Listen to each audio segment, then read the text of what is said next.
विद्यार्थी मित्रांनो, सह्याद्री ट्युटोरियल्स मध्ये तुमचं स्वागत आहे. हा फिजिक्स असू दे, केमिस्ट्री असू दे, नाहीतर मॅथ्स असू दे. 3 टॉपिक तुम्ही अर्ध्या तासाच्या आत रिवाइज करू शकता का? या माझ्या प्रश्नाचं उत्तर द्या.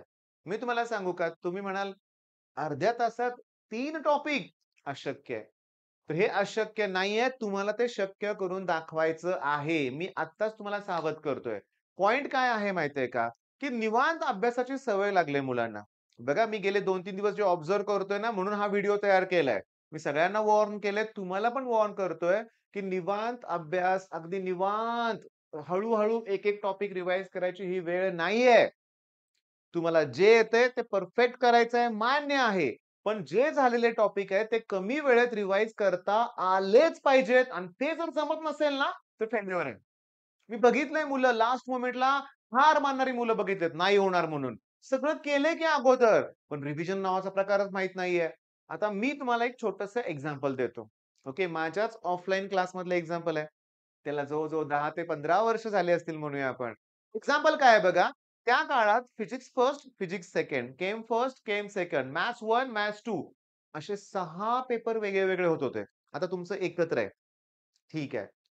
फिजिक्स फर्स्टला 2 ते 3 दिवस सुट्टी होती. जसं तुम्हाला पण फिजिक्सला सुट्टी जास्त असते आणि केमिस्ट्रीला 1 दिवस सुट्टी असते ना, तसंच होतं. आणि नेक्स्ट डेलाच फिजिक्स 2 चा पेपर होता. मग आता मी काय सांगतो ते नीट ऐका. अभ्यासाला मुलं आली. ओके. आणि 4-5च मुलं आली. त्यावेळेस होतीच माझ्याकडे 13-14 मुलं. अगदी 15-20 वर्षापूर्वीची गोष्ट आहे. आणि बघा, जो एक स्टुडंट आला होता, मी त्याला म्हणलं पटकन फिजिक्स सेकंड पार्ट होता. जे सोपे टॉपिक आहेत. म्हणजे तुमचे आता जे आहेत ना मॅग्नेटिक मटेरियल, ड्युअल नेचर हीच टॉपिक त्यावेळेस पण होते. नावं थोडीफार वेगळी होती. मग मी त्याला काय म्हणलं, की "तू आता अभ्यासाला सुरुवात करतोय ना, की 5:30 वाजेपर्यंत ना 5 ते 6 टॉपिक फिनिश व्हायला पाहिजेत ॲट एनी कॉस्ट. 3 तासात 5 ते 6 टॉपिक व्हायलाच पाहिजेत." ओके. त्यांनी अभ्यासाला सुरुवात केली, करत होते. सेल्फ स्टडी करत होते लक्षात घ्या. आणि सगळ्यात महत्त्वाचं जाताना बघा, त्या मुलाला विचारलं मी, "केले का टॉपिक?" "हां सर, झाले सगळे टॉपिक." ओके. पण एक स्टुडंट असा होता, तो म्हणला, की "सर मी अजून माझा वेव्ह थिअरीच झाला नाही पहिला टॉपिक." मग मी ओरडलो नाही, म्हटलं पेपर उद्या आहे. एकदम ओरडलं की आणखीन तणाव येतो मुलांना. मी त्या स्टुडंटला म्हटलं, "अरे वेव्ह थिअरी ऑफ लाईट तर मी करायलाच नव्हता ना सांगितला." वेव्ह ऑप्टिक्स तुमचं नाव आहे टॉपिकचं म्हणूया आपण अगदी तसाच टॉपिक हां. इंटरफरन्स डिफ्रॅक्शन सारखाच. तो टॉपिक तर मी नव्हता करायला. मी तुम्हाला काय सांगितलं होतं, छोटे-छोटे टॉपिक पटपट रिवाईज करा. म्हणजे एक कॉन्फिडन्स येतो, की चला आपले 10 पैकी 6 टॉपिक तर झालेत. आता थोडासा ब्रेक घेऊन उरलेले टॉपिक फिनिश करूया. रात्री झोपताना थोडीशी रिव्हिजन, पहाटे उठून रिव्हिजन. बघा ना, गेल्या जुन्या सिलेबसमध्ये किती अवघड होतं की नाही? एका दिवसात 10 टॉपिक करायचे. फिजिक्सचे ते पण. पण झालं काय? 5:30-6 वाजलेत. अजून अर्धाच टॉपिक झाला. मी बघितलं त्या मुलानं काय केलंय. तर उगाच त्या वेव्ह थिअरी ऑफ लाईटमध्ये काय होतं माहितीये का? Spherical wave front, plane wave front, reflection, refraction, Huygens wave theory. तुमचा वेव्ह ऑप्टिक्स असतो तो पॉइंट आहे की नाही? तेच तो डायग्राम अगदी परफेक्ट काढत बसला होता. जे करायचं नसतंय तसं. लास्ट मोमेंटला पटापट रिव्हिजन पाहिजे. मग झालं काय? प्रचंड तणाव आणि संध्याकाळी 10, 10:30, 11 वाजता तो स्टुडंट, त्याचे पालक ओके, घरी आले क्लासमध्ये आणि म्हणले, की "सर तो खूप तणावात आहे आणि तो म्हणतोय आता बास मला पेपर द्यायचेच नाहीत." मग मी त्या पालकांना म्हणलं, "तुम्ही पण थांबा इथं आणि मी तुम्हाला सांगतो, की रात्री 2:30-3 पर्यंत मी त्या मुलाचा अभ्यास करून घेतला आमच्या घरात." पालकांना म्हणलं, "थांबा तुम्ही पण." त्रास सगळ्यांसाठीच होता, पण कॉन्फिडन्स देणं गरजेचं होतं. पण तुम्हाला सांगू का, घेतल्यानंतर मी अभ्यास त्याला मुलाला एवढं बोललो होतो, की आता सगळं होणार नाहीये लक्षात ठेवायचं. जेवढं करायचं ते परफेक्ट करायचंय. मन शांत ठेवायचंय आणि परीक्षेला सामोरं जायचंय. काय रिझल्ट मिळाला? छान रिझल्ट मिळाला. मी त्याला वेळोवेळी सांगितलं, की "अरे पार्ट 1 आपण दिलाय पेपर चांगला, हे लक्षात ठेवा. पार्ट 2 मध्ये थोडे कमी मार्क पडले तर असू दे, काही हरकत नाही. पण त्याचा इफेक्ट नेक्स्ट पेपरवर नाही व्हायला पाहिजे. केमिस्ट्री आहे पुढं, मॅथ्स आहे पुढं." मग मी तुम्हाला आता सांगतोय, की असं एक्झामच्या बाबतीत एक्झामच्या वेळी तुमच्या बाबतीत पण होऊ शकतं. तुम्हाला क्विक रिव्हिजन येत नसेल तर. हां, नोट्स तयार करा. आजपर्यंत केल्या परत तयार करा. शॉर्ट नोट्स तयार करा. आणि ह्याच्यामध्ये शक्यतो कुठलेही पॉइंट्स घ्या, जे तुम्हाला वेळ लागतोय. डेफिनेशन आता बास. कुठलीही डेफिनेशन विचारली तर सांगता आली पाहिजे, या लेव्हलची तयारी करा. नाही मला अजून करायचंय. नाही अजून मला मोमेंट ऑफ इनर्शियाची डेफिनेशन येत नाहीये. काय करणार आहे? ॲक्युरेटली येत नाहीये. चुका होतायत. हे चालणार नाहीये इथून पुढं. म्हणजे माझी रिक्वायरमेंट काय आहे, की मला ना तुमच्याकडून क्विक रिव्हिजन नोट्स हव्या आहेत. तुम्ही तयार करायच्या. रेडीमेड कुणाच्या नका घेऊ रे. मूर्खासारखं मुलं मागत बसतात. ह्याला दे, त्याला दे. टेलिग्राम ग्रुपवर नोट्स मिळतात, हे मिळतंय. अरे, दुसऱ्यांच्या नोट्स काही उपयोगाच्या नाहीयेत, मी तुम्हाला सांगतो. आता आमच्या साताऱ्यात एक फेमस क्लास आहे, नाव सांगत नाही बरं का मी. हे सगळं ना मला जुन्या आठवणी आहेत बरं का माझ्या. मी त्यांच्या नोट्स बघितल्या बरं का आणि त्या नोट्सवर असा शिक्का मारला होता, की आमच्या क्लासचे स्टुडंट असाल तरच वापरा, नाहीतर फेल व्हाल. मग मला त्यावेळेस जरा राग आला होता. मला असं वाटलं होतं, काय छापलंय हे काय जादूटोणा केल्यासारखं. नंतर माझ्या लक्षात आलं, की त्यांच्याच क्लासमधल्या एका स्टुडंटने मला सांगितलं, की सरांचं म्हणणं काय आहे, की तुम्ही या नोट्स वापरा केव्हा? जेव्हा तुम्ही स्वतःहून तयार केल्या असतील तर. का? मग तुम्हाला कळतंय ना काय लिहिलंय, काय केलंय ते. दुसऱ्यानं त्या नोट्स वापरल्या काय कळणार आहे रे? एखादं शॉर्टकट लिहिलंय किंवा काय केलंय कसं कळेल? तुमचा पॉइंट लक्षात येतोय ना? ओके.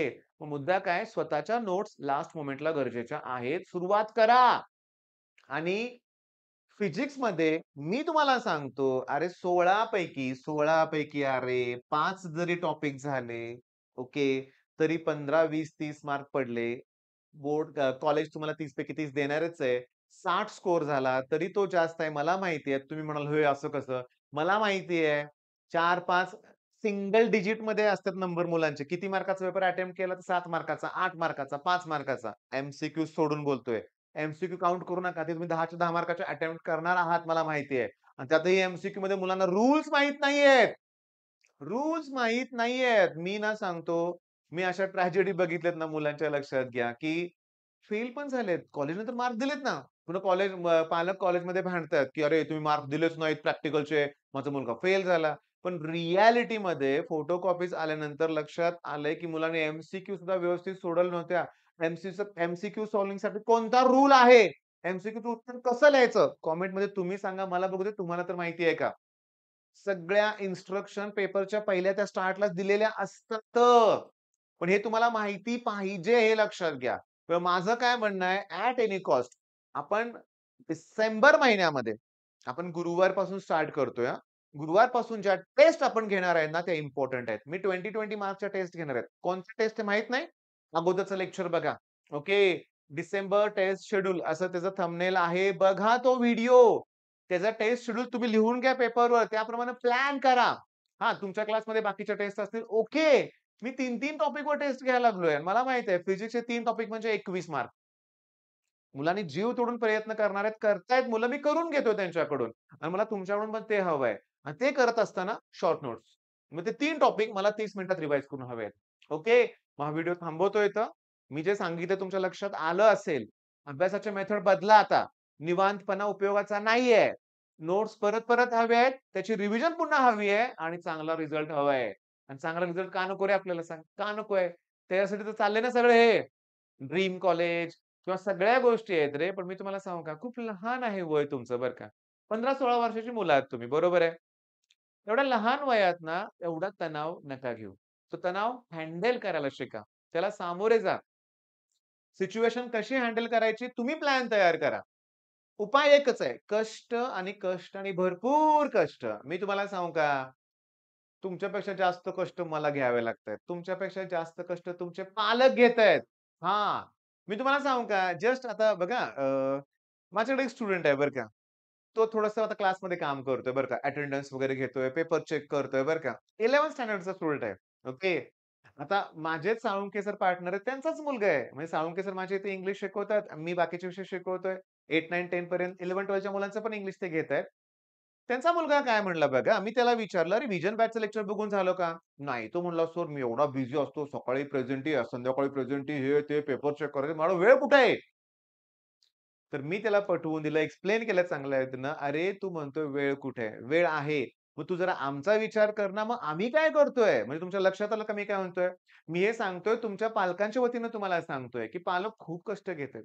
खूप लोड आहे. त्यांचा तणाव पुन्हा वेगळाच आहे. मग अशा वेळेस तुमच्यामुळे घरात पुन्हा तणाव क्रिएट करू नका. होतंय हे. 12वी मुलं भयंकर तणाव निर्माण करतायत लास्ट मोमेंटला. नाही पाहिजे. मी प्लॅन हा केलेला आहे. त्याप्रमाणे मी अभ्यास करणार आहे आणि त्यात मला यश मिळणारच आहे, असं तुमचा ॲटिट्यूड हवा आहे. ठीक आहे? मग सांगितलेल्या गोष्टी फॉलो करा. All the best.